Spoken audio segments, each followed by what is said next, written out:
حسبنا الله ونعم الوكيل نعم المولى ونعم النصير أعوذ بالله من الشيطان اللعين الرجيم بسم الله الرحمن الرحيم الحمد لله رب العالمين والصلاة والسلام على أشرف الأنبياء والمرسلين سيدنا ومولانا أبي القاسم محمد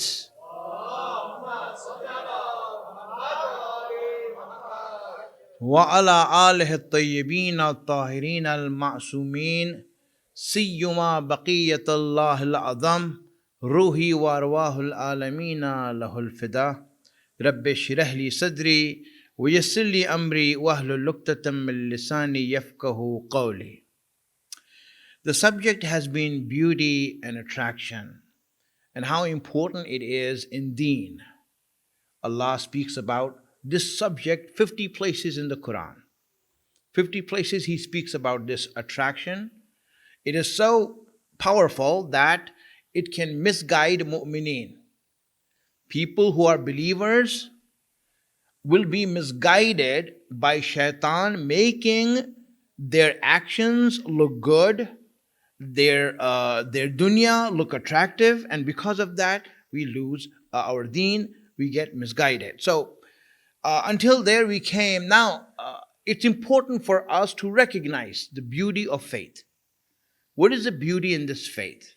So, what I'm going to start today is ways for recognizing this beauty. Allah says, وَلَكِنَّ اللَّهَ حَبَّبَ إِلَيْكُمُ الْإِيمَانِ وَزَيَّنَهُ فِي قُلُوبِكُمْ. Allah has made Iman beloved for you. You're attracted towards it, and He has made it zinat. He has made it a zinat in your heart. A heart of a mu'min is attracted to Iman. It looks at it as beautiful, as enjoyable, as attractive. So how? What are the ways for us to gain this attraction? So the first way I'll mention today. What is number one way that we can recognize the beauty of Iman, the beauty of Islam, the attraction of faith? Many things you can just see. This practice that you do, you are a Muslim, right? Yeah, okay, alhamdulillah, good. So if you're a Muslim, so you say, Ashhadu an la ilaha illallah wa ashhadu anna Muhammadan Rasulullah. And we also say, wa ashhadu anna aliyan waliyullah. You give shahadat to Allah's tawheed, to the prophethood of Muhammad, and to the imamat of Ali and the imams. Right? So you do that. And there's practice in it. There are some actions that we do. There are some obligations that we have. There's some abstinence from sins that we have. All of these things are deen. And Allah says He has made this deen beautiful for you. How do you recognize that? So the number one way to recognize beauty of deen is to close our eyes from the fake beauty of dunya. If you are looking at the fake and fraudulent beauty that dunya shows you, then a person who has fallen in love with that, a person who's mesmerized by that, it's fake. It's not real. It's not natural. It's a fake beauty. It's not even real. The real is ugly, but it's brought to you as pretty. If you fall for that, then you won't fall for the real thing. You will not like the real thing. And this is the first thing that I will mention. Let me mention some hadiths here to back my claim, and from there we go forward. Send the salawats.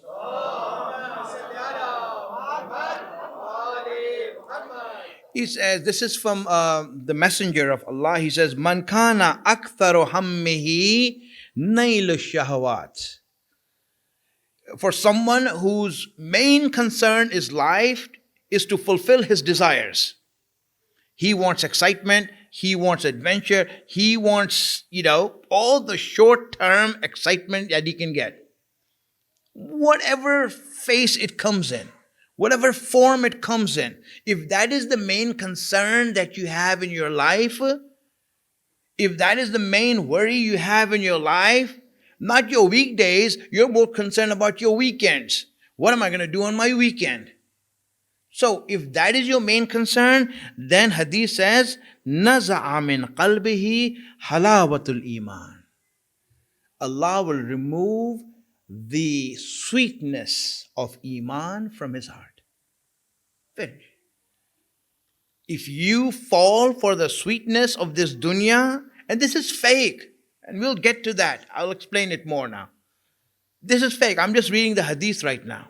What is Rasulullah trying to say? He said, if you fall for this, you will never have the sweetness of this, of deen.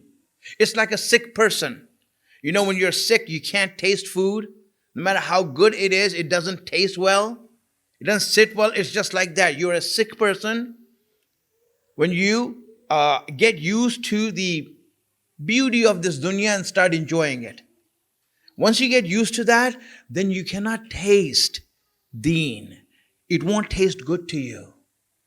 That's why many people, it's very hard for them to pray. They'll be watching, for example, a football game for 3 hours. And they'll watch, grown men tackle each other to the ground. And they'll get all excited about that. But if you ask them to pray for 2 rakat or just ZEHRA, 4 rakat, oh my God, 4 rakat is too much. It's too much sometimes. Why is this? Why can't you enjoy your prayer? Why is your heart not in it? Because your heart is somewhere else. Your heart is somewhere else, my friends. That's why. Rasulullah is saying, take your heart out of that, then you'll start tasting that beauty of deen, that taste of faith. You will start feeling that. Really, I want you to see this. Why is it that when you look at these great people, leave Ahlul Bayt alone. Ahlul Bayt, obviously, they're at the height of Iman. So obviously, when you look at them, it's a whole different world out there. When Imam Ali is so busy in his prayer that he doesn't even notice the arrow that's stuck in his leg. There's an arrow stuck in his leg and he's praying and his heart is so much in it, he doesn't even notice the pain. For us, if there's not an arrow, a pin goes in our finger, that's it. We're like a baby crying. Let alone if we have to pray. Leave the prayer alone. First, take this out of my hand. This is what happens. Why is this happening? Friends, because we are not at that level, right? To do that. But I'm saying, even let's come down to us human beings. Some people who really, when you look at them, they're so much into their prayer. They're so much into their ibadah. They're so much into their dua. They're so much into reading Quran. It's amazing when you look at these examples that happen. I remember when I was young, and most of these youngsters don't even know Imam Khomeini, when he was alive, he was old and he was dying.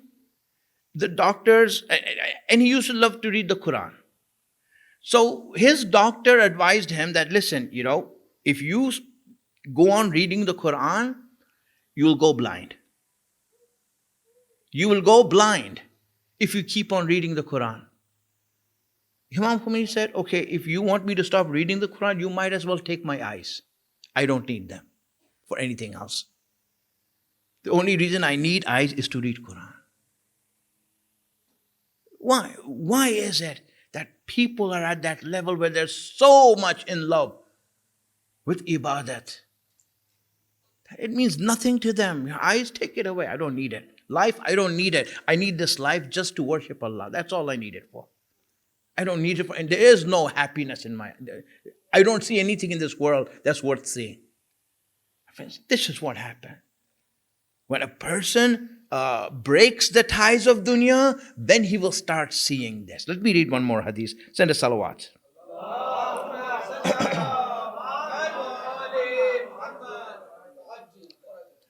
This hadith says, "Inna nazrata sahmun min saham iblis masmum." He said, looking at the dunya, being captivated by the dunya, is one of the poisonous arrows of Iblis. When he shoots the arrow of dunya at you, meaning he puts it on a platter and gives it to you, and if you take it from him, he says it's a poisonous dart, a poisonous arrow. Once that poison gets into you, then the hadith goes on that man tarakaha khawfan min Allah atahu Allahu imanan yajidu halawatahu fi qalbihi. It said that if a person rejects this arrow, if he rejects this offering of shaitan, of dunya, if he rejects it and says, I don't want it, then what happens? He says, Allah will give this person an iman that he will feel its sweetness in his heart. That iman will be in his heart and he will feel its sweetness. He will start feeling it, my friends. That sweetness. We have so many examples in history regarding this. There's one other hadith, I'll just mention it for you. Imam Ali said, simple, one of his hikams, he says, lower your gaze and you will see wonders. He says, stop seeing the dunya and you will start seeing wonders. If you just stop seeing it, control your eyes, don't see it, you'll see what you will see after that. My friends, the equation is very simple. A simple equation. If you want to see the beauty of deen, you will have to stop being mesmerized by the fake beauty of this dunya. But the fake beauty of this dunya. Now, one more hadith, all right? Because, it's the day of hadith today. But I want to get this out there so you know what the imams are saying first, and I'll explain this to you, inshallah. Send the salawats.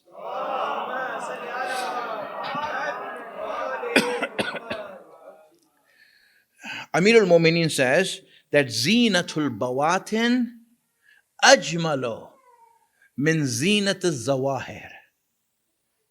He says that the zinat, the beauty of the inside, of faith, of spirituality, is much more beautiful than the beauty of physical in appearance. This is a principle, not just in deen, in anything. Look at anything, you will see that the happiness that you get from spiritual pursuits is so much more than the happiness you get from physical pursuits. Look at that and you will see it.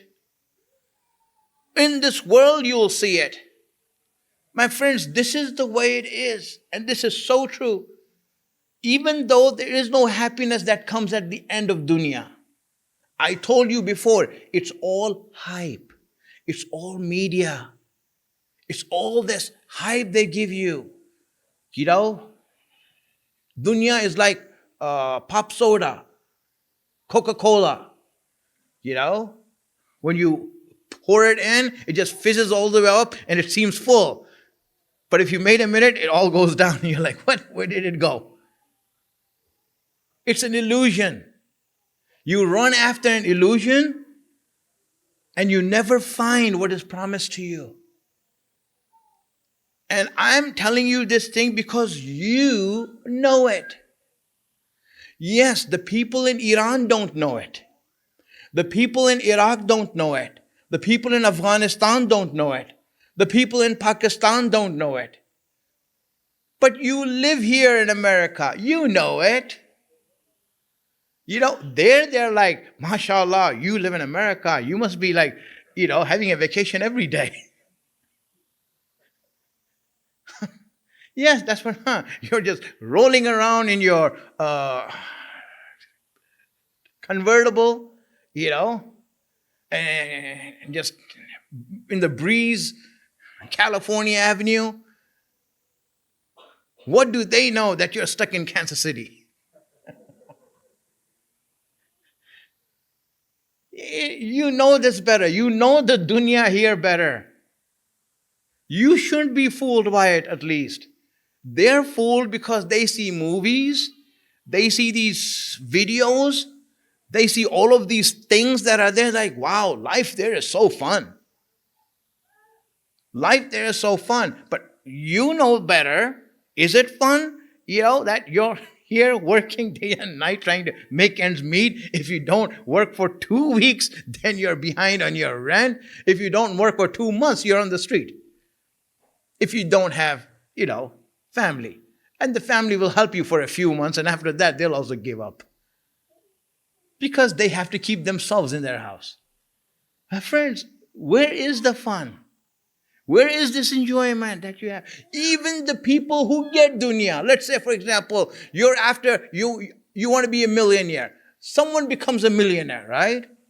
Someone becomes a millionaire, a billionaire, whatever it is. Look at their lives. And I know you have psychiatrists in your community. How many rich people come there to get drugs from you to fight depression? Why is it they don't get happiness with all the money they have? You're like, you're so popular, you have so much money. Why aren't you happy? My friends, that is not the equation. Money doesn't bring happiness. Look at examples around you. I don't need to be the one giving you. Look at each and every person who's a billionaire and the list and this and that. Look at their personal lives and you'll see it for yourself. There is no happiness at the end of the rainbow in this dunya, no matter where you are. You think it's easy. There'll be other problems. When you were poor, you had mukhlis and sincere friends. Now you're rich, you have a bunch of hypocrites around you. That you don't even want them around you, but they're hanging around you because you're rich. And there you go. The bugs come to the rich people. And they're all over you, kissing you know where. Really, this is what happens. Your flock of, yes men, always there to please you. And you get sick of it. I don't want that. I want one sincere friend. It's hard for you to find it. So, what happened that you become rich? You wanted to become rich, you got it. Now, look at this, what happens to you. And these are realities of life. These are realities. Look around you and you'll see it. You are in the heart of dunya. This is where the hype of dunya is. This is where the hype of dunya is. This is where it is. And everyone is trying to come over here. Everyone wants to get a visa to come over here. And when people ask me, every time I go for ziyarat, how do you get a visa to go to America? I said, you better hurry up because Trump's going to get elected.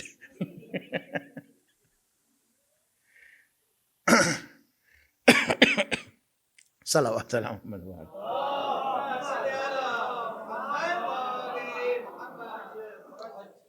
So what happens is this, my friends. You know better. That's why I'm talking to you heart to heart.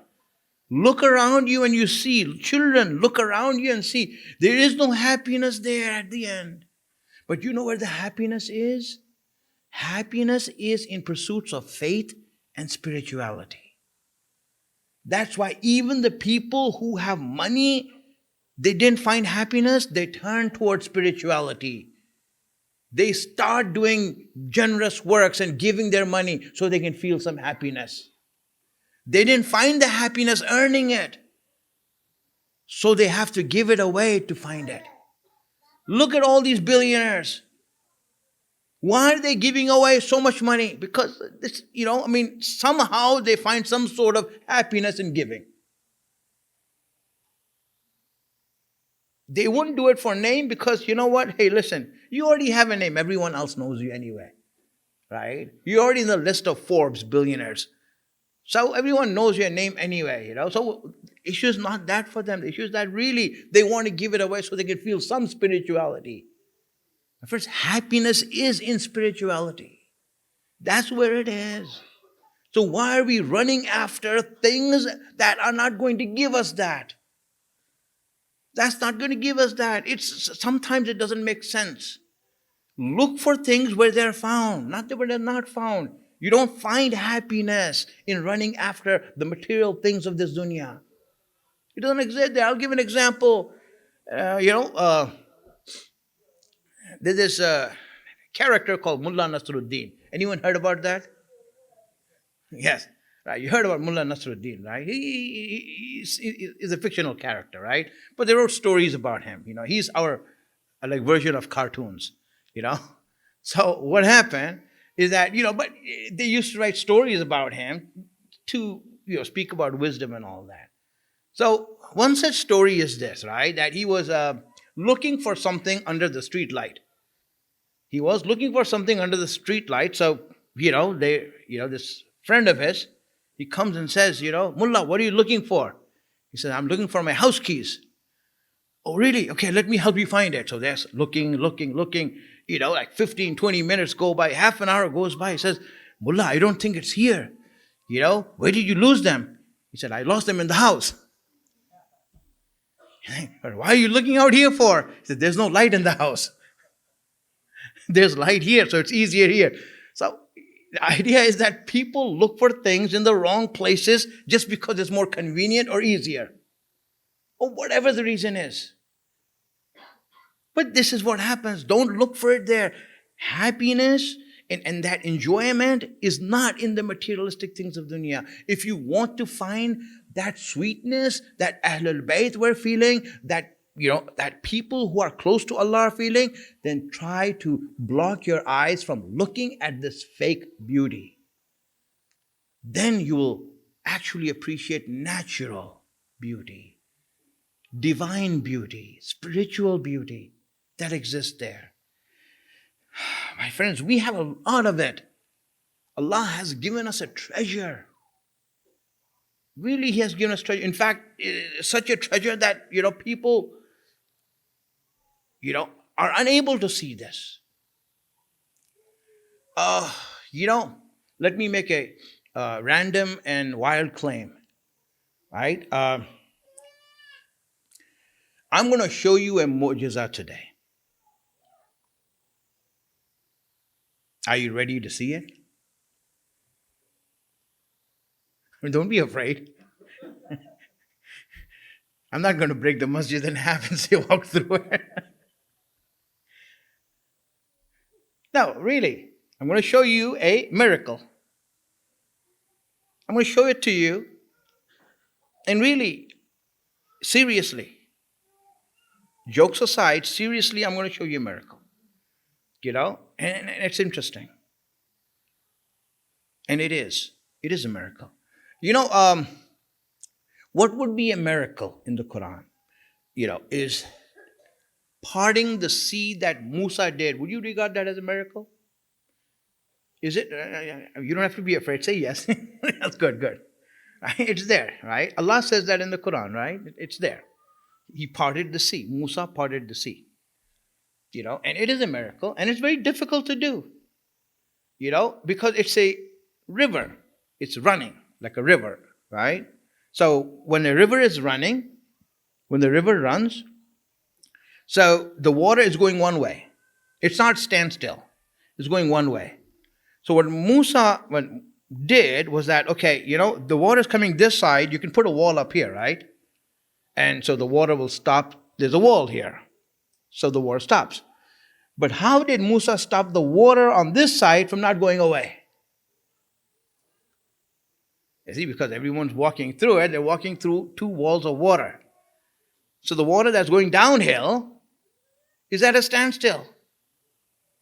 You can't build a wall over there or a big vacuum trying to pull that water in. How is that water being stopped there? So it is a miracle. It's something, wow. You're looking at this, okay, that's wow. That's amazing. And you walk through it. Bani Israel walked through it, right? That is a miracle, and they walked through it, subhanAllah. So this person read this, and he brought it in front of Imam Ja'far as-Sadiq alayhi salam.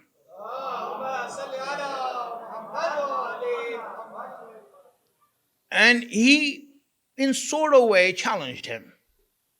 He says, Musa did this. Musa did this miracle of parting the sea. Why can't you all do such things? You Ahlul Bayt, we regard you as higher than, the prophets. Why don't you do something like this? Like that. Why don't you do something like that? So Musa, it's like, Imam was like, all right. He gave a principle first. He gave a principle. Let me give you a principle first, and then I will give you the answer. What is that principle? It says, did you know that splitting the hearts of people, the people whose hearts are like hard, people are hard-hearted, cold-hearted. Splitting the hearts of people is more difficult than splitting the sea. Meaning to split the hearts of people, to melt it down, is more difficult than breaking the sea. He says, my grandfather Hussein has split the hearts of people. He has melted their hearts, gone inside there, and he is ruling their hearts. Musa just split the ocean. Hussein split humanity. And you see that now. What do you mean by that? Well, look at it. My friends, how many people have given so much money to people, so much this to people, made this, that, this and that to people?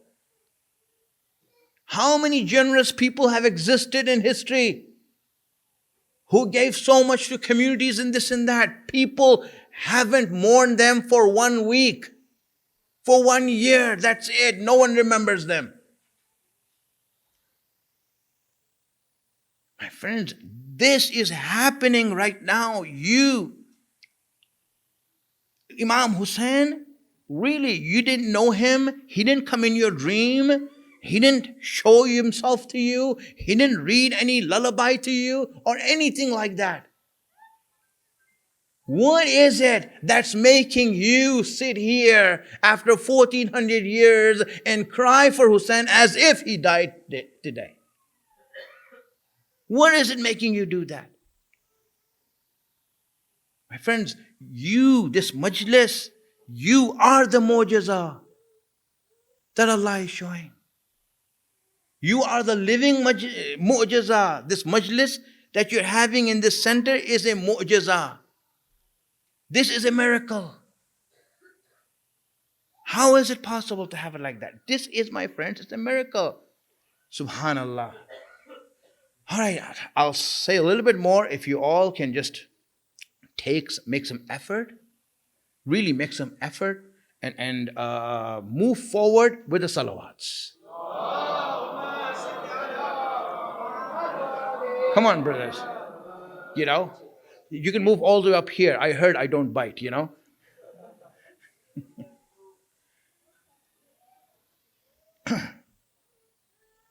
Sent. And sisters also, if you all can move up here, sisters, with the salawat on your side.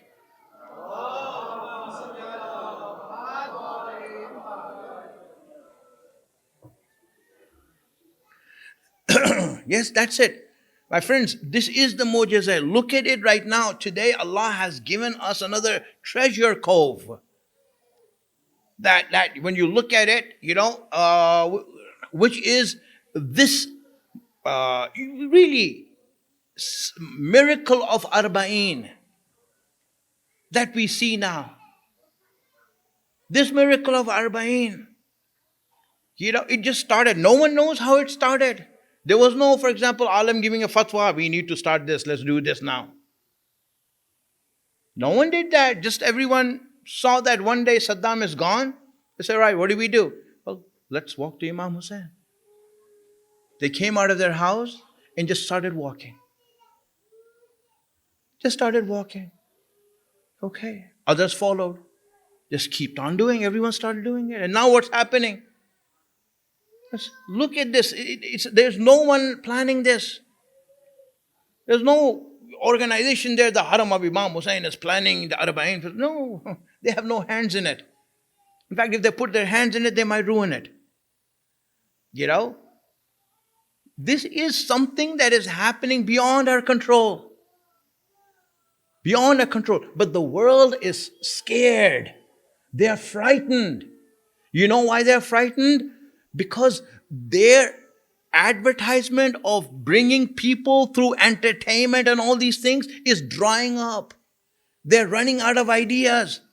Hollywood is running after ideas. That's why they're shelling out remakes. They have nothing new to offer. Look at all the things, reruns, remakes and all that. Why is that? Because they don't have ideas anymore. Okay, what should we do? We want to get people to get into this, but it's not working. It's not working. But here they're afraid of this, that if people get attracted to this, if people get attracted to these people, then what will happen? I'll give a minute for them to settle down over there. A lot of new people are coming in. Ladies, you all can, I don't know if you can or not, if there's a way to put a chair in between so ladies can move up, the fans over there, if you can put that in the way so at least the ladies can move up a little bit over there. Or this table is good.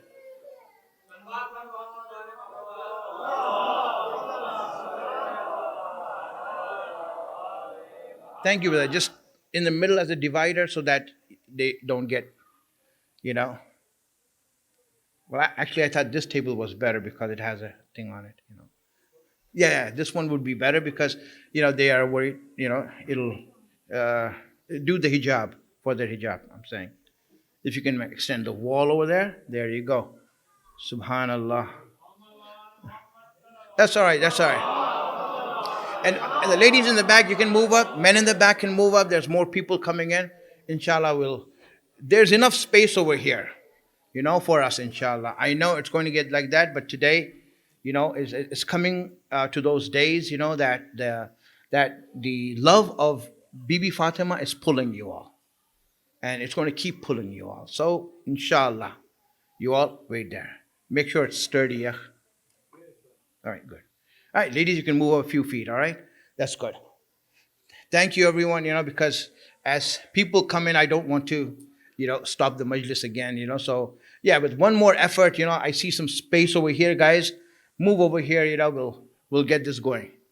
Come on in, everyone. You all, whoever's outside can come in. We have room for you.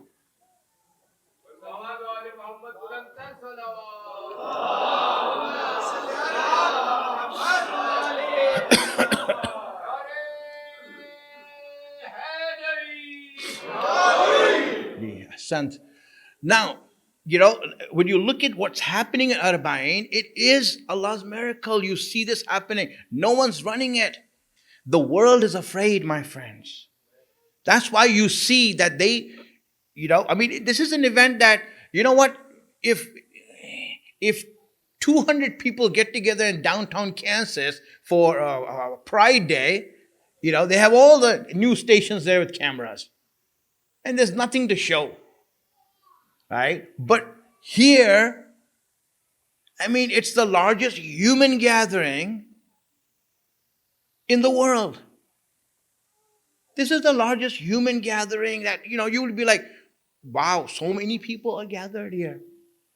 Is that not newsworthy just to come and see what's going on here? Are you having dinner or lunch or what's going on here? Why are so many people here? Isn't that they're ignoring it? That they ignore it. We see it. No news about it. Right? Yeah, in fact, if there's a news clip, it's like on the 5th page of the newspaper, Oh, by the way, this happened. As a filler, of the pages. Not even any highlight, nothing like that. Okay, that's fine, that's fine. They can ignore it. We are telling them, all right, that's fine. We bring out 20 million and you ignore it. You don't care for it. That's fine. We are not upset at that. So what should we do then? What should we do? You know what we're going to do? We're going to make it 25 million. And they like, if they ignore it again, we'll make it 30 million. If you ignore it again, we'll make it 50 million. We'll go on making it more until you start paying attention. This is our job. This is what we're about. Allah gave us our obligation now. This. We are involved in this mu'jiza now. This is it, how we're going. Subhanallah. And friends, that's it.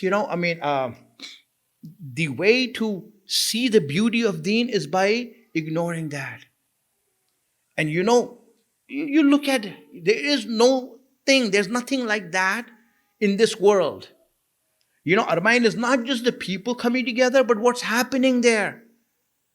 It's about utopia. The idea that the world is talking about utopia. How can we reach the ideal society? How can we make the perfect social system? My friends, what's happening in Arbaeen is just that. It's a utopia.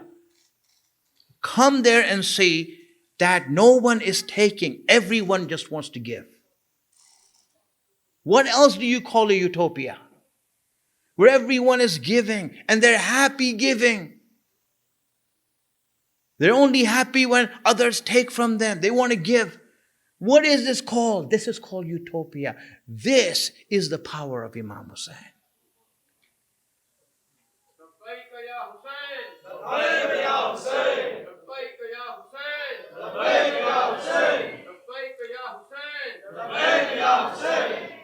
And it is to this power that you see of Imam Hussain that Allah now wants you to revive your faith and trust in Imam Mahdi Ajjalallahu Ta'ala Farajahu Sharif.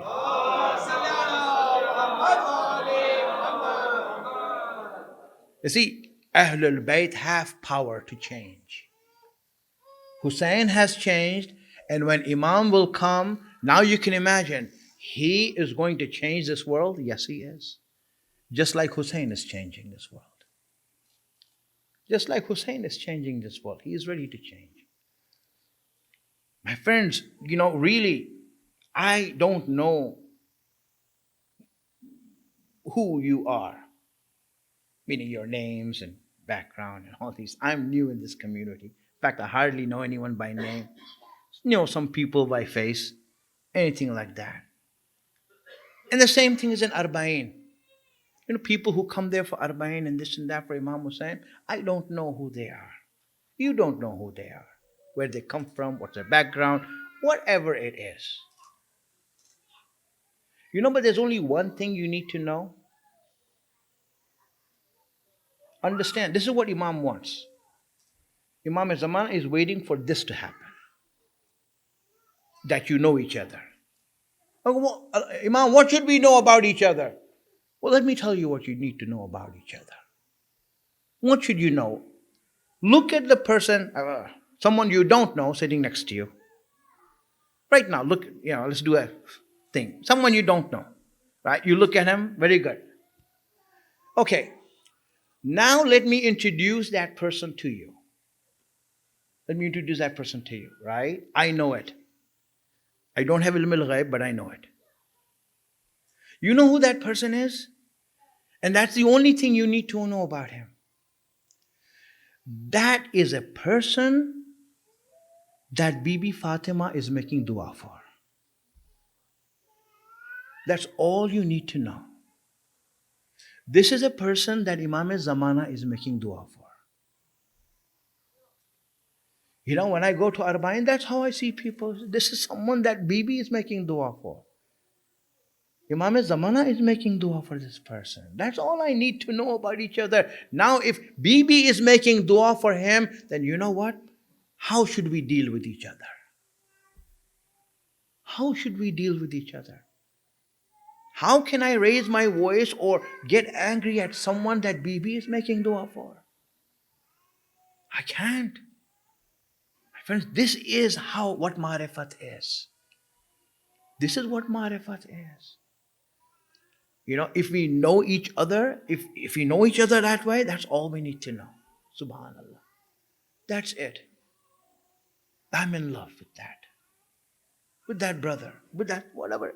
We are one nation that is under the Imam. That's it. Arba'in is showing us that. Practically what we need to be.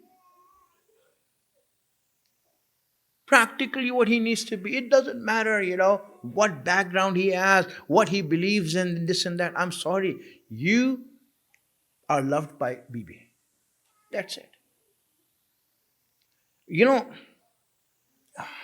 Beauty is here in how we are Shias. You know what? Beauty is like this. I'll give one example and that's it for today because, we have some time for Masahib, all right? It's one example I will give. And this is from the war in Iran. An example, I heard in the war in Iran, there was 7 soldiers stuck in a bunker. War was going on with Saddam. They were stuck in a bunker.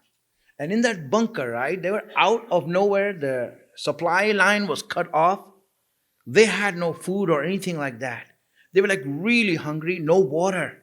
It's a desert, by Khurramshahr. It's like a desert there. So there was nothing there, no supply line, everything is cut off there. So one of them found a date. One of them found a date somewhere, and obviously, like they came to each other and they said, okay, I found a date, and obviously he didn't want to eat it. That would be so wrong. So he said, we will share it. How can we share it? They said, you know what? Let's take a bite from it, and pass it on. That's what they said. All right, let's do that. And they said, that we will turn our faces away so we don't see each other taking a bite. Look at how careful they are about, what to do with others. So, alhamdulillah, they had one date, at least that would bring them some energy. So they, passed it around. It came all the way to the first person again. And the first person saw that no one took a bite. My friends, these are Shias.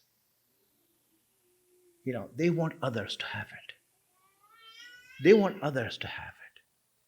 I don't want to be the first one. I want others to have it. This is that emotion Imam is waiting for. If we could come to him like that, Imam, I want others to have it. They should be, if you understood this, your ziyarat of Imam Hussain would be different. There are people who don't go inside the haram.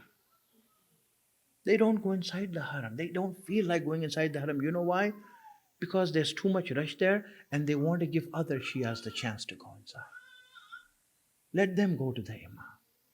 Let them enjoy the Imam. I've been there before. Friends, this is that emotion that's necessary. You want to be Shia? You want to know what made Karbala special? It was this. No one was like trying to look for himself. Burair, for example, he was like out in the night on the eve of Ashura. He is out. Imam Hussain went out, heard some noise outside. He heard some noise outside. He said, who is it? And Burair says, Ana Burair. So Imam Hussain came up to him and said, Burair, what are you doing at this time of night out here? He said, Maula, you said that we are all going to die today. He said, yes. And that your children are going to be yatim. He said, yes. And they will be running out here. Imam Hussain said, yes, that's all true. But why? What are you doing here? Maula, I was thinking that this bush has thorns. Your children might step on these thorns. So I was clearing it for them. Imagine. Burair is going to die. He said, but I don't want your children to get hurt by these thorns. Friends, this is Shias. This is Karbala. This is the example we have. And when you learn this and you're like, subhanallah, what kind of ideals do we have here? These are beautiful things. Allah gave us a treasure of that. That's it, my friends. I will say this much.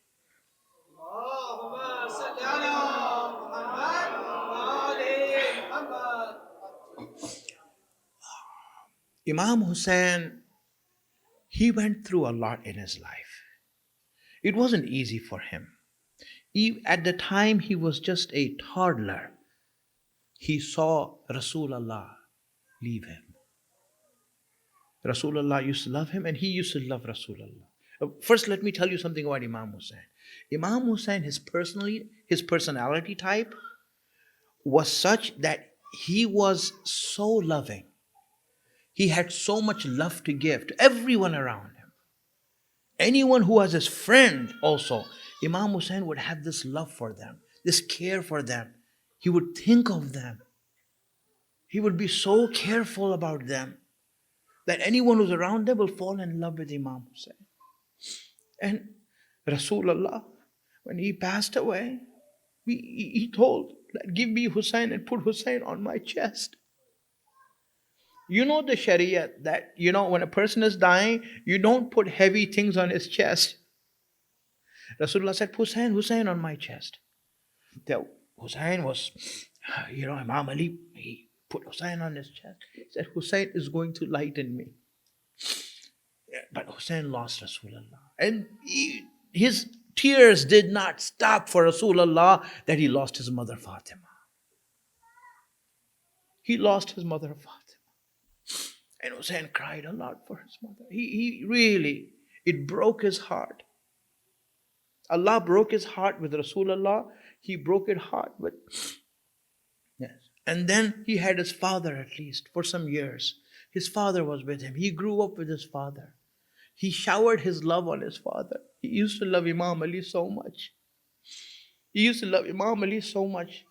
But then a time came when Imam Ali was shaheed. He was killed and Allah took him away. When Allah took Imam Ali away, everything that Imam Hussein loved, Allah took away.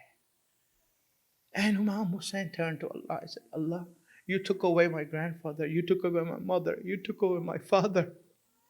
He made dua to Allah. So you know what Allah did? In return for taking away Rasulullah, in return for taking away Fatima, in return for taking away Imam Ali, Allah gave him a child that Hussein called Ali Akbar.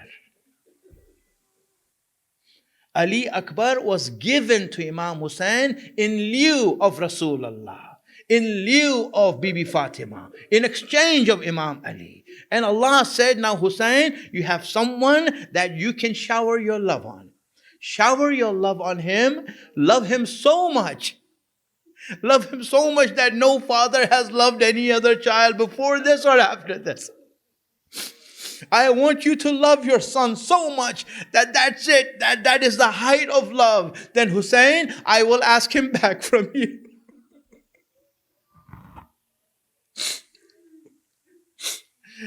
That Hussein, right away, when Karbala came and Ashura came and the companions died and now Ahlul Bayt were the only one left, he went to Ali Akbar and said right away, without anyone coming forward, this and that, he went to Ali Akbar and said, Ali Akbar, go to the battlefield. Ali Akbar, it's your turn now. Go to the battlefield. When Ali Akbar heard that, he was so happy. He was so happy that he smiled and turned and walked towards the horse to go to the battlefield. As he started walking, Hussein called out to him and said, Ali Akbar, where are you going? He said, you told me to go to the battlefield. Ali Akbar, not like this. Go and get permission from your mothers. Go and ask Zainab for her. She raised you. Ask Zainab. Make sure she knows. My friends, when Ali Akbar heard that he has to go and face Bibi Zainab, his feet were shaking. He was so scared. He was so frightened. Ali Akbar wasn't frightened of an army, but he is frightened of Bibi Zainab.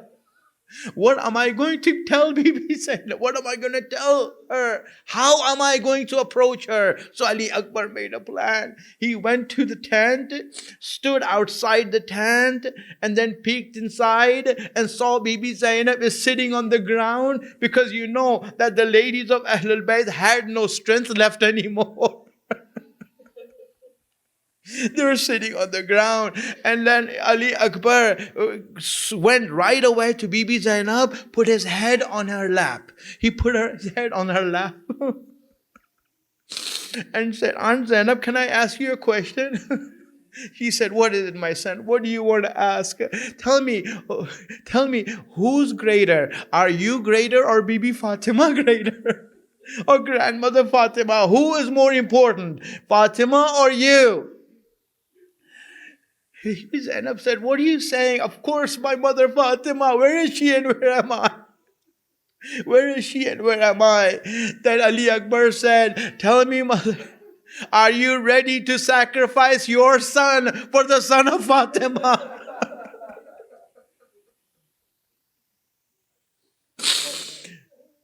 You know, that's all it took. And then Bibi Zainab allowed him to go. Ali Akbar came out. Imam Hussain said, go my son. They put him on the horse, and Ali Akbar started trotting towards the battlefield. As he started trotting his horse towards the battlefield, he saw someone walking behind him. He turned around and he saw that Hussain is jogging behind him. Ali Akbar looked back and said, Father, you allowed me to go. You gave me the permission to go. Why are you after me now? Why are you coming after me? He said, son, you don't know who you are. You really don't know who you are. If you knew what kind of a son you are, you would have a hard time leaving him also. And then he said, Allah be a witness that I'm sending someone to the battlefield who in his looks and his sirat is like your Prophet Muhammad. He's going to the battlefield.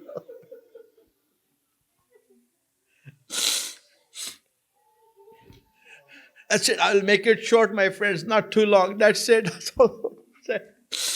You know, let me just give you a background of something, right? When Imam Hussain left Medina, he went to Makkah, and he went from there, he came to Karbala. All of this journey, as the caravan moved forward, when they moved forward, not once did Imam Hussain kiss Ali Akbar. Not once did he show his love for Ali Akbar. Not once did he embrace him like a son. Because you know why? Every time he thought of coming close to Ali Akbar, he saw Qasim is watching. He saw that Qasim is watching, and he didn't want Qasim to miss his father, so he stayed away from Ali Akbar. He stayed away from Ali Akbar. But what can a father do? When Ali Akbar went to the battlefield, he fought. He fought them as much as he could, and these people won't fight him. Whenever Ali Akbar goes to attack them, they run away. No one wants to fight Ali Akbar. He's just too strong for them. He is just too brave for them. They don't want to fight Ali Akbar. So a time came in that battle when Ali Akbar came back from the battlefield, and Hussain came forward to see Ali Akbar. What happened, son? Why did you come back? What happened, and why did you come back? Ali Akbar said, Father, if I had a drop of water, if I just had a drop of water, I would use it to attack the army, and they would know that I am the grandson of Ali. I would do that. You know, all this life, what can I say? So many things went to that one point. Hussain stood in front of Ali Akbar. You know why he went out to meet Ali Akbar? In his ilm al-ghaib, he knows what Ali Akbar is going to ask.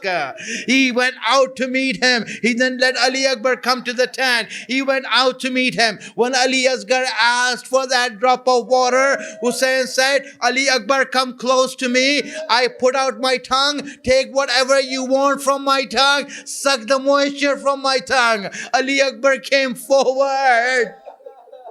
Ali Akbar came forward and saw that Hussein's tongue is dried up.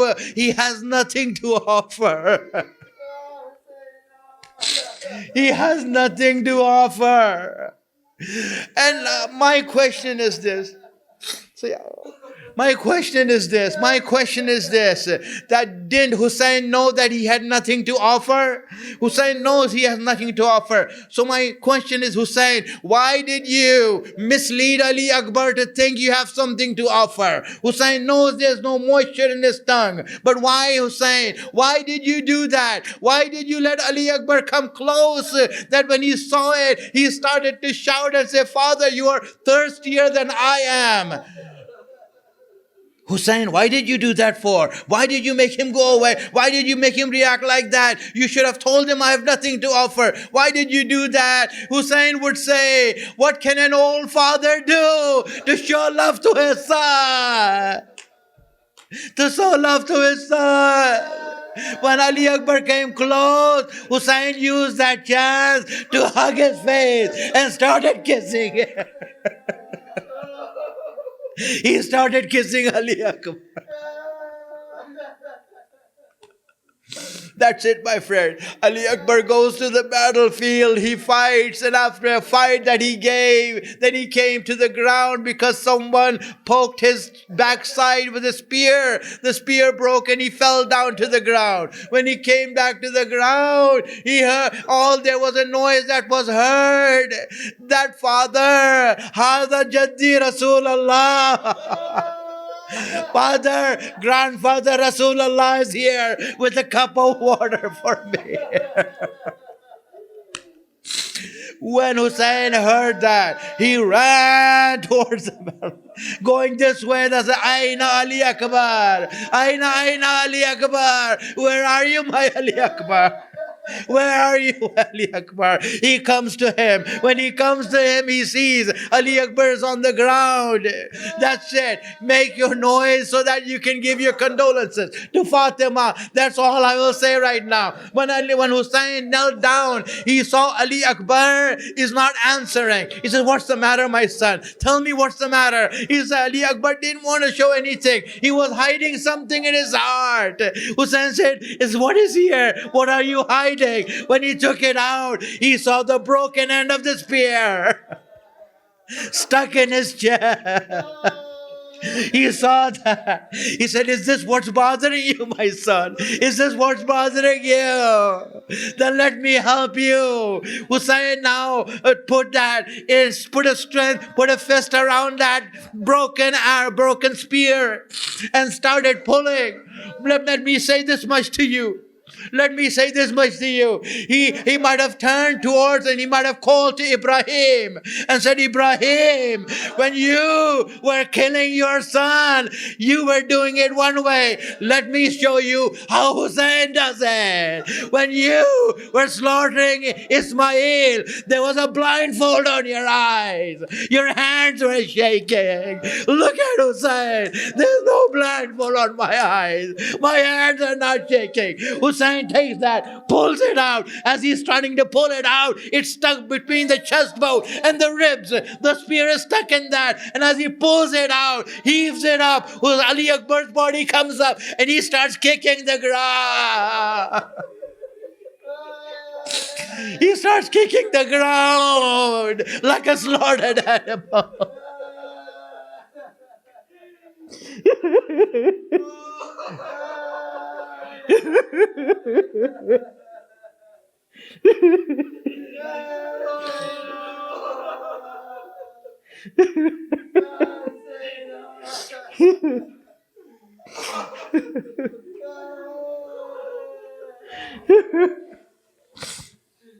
Fatima Hussein.